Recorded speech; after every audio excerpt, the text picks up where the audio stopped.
Good evening once again. This is Julius, and let's recap the basic abdominal examination. The first step is to introduce yourself, and before you do that, you have to ensure that you have washed your hands and donned the right PPE. Then the second step involves introducing yourself, like mentioning your name and your role and why you are doing the procedure.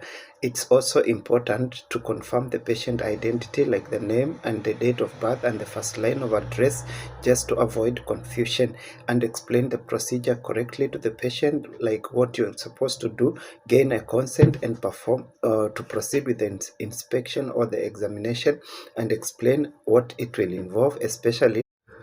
Welcome once again. This is the third part of the abdominal examination, and we have already covered palpation, inspection, and now we are at percussion. And we are doing a procedure to percuss the liver and the spleen.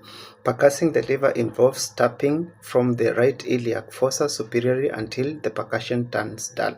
You're going upwards superiorly until the percussion turns dull, and then you percuss the spleen, and this is a little bit different because you are tapping from the right iliac fossa and diagonally percussing until the percussion turns down. Then when we start doing the auscultation involves Yesterday, we began to deal with the inspection of the abdomen, and I promised you that we are going to dig deep into the inspection part of the examination. And today, we are going to do an overview of what is exactly supposed to be done when you are doing the inspection. As we have already done the previous steps, now we are supposed to cover the general patient inspection, end of the bed inspection. And what we are looking for pain.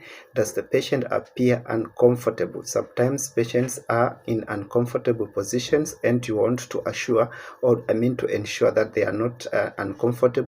Well, this is the sixth part of basic examination of the abdomen, and we are now examining the hands while at the end of the bed.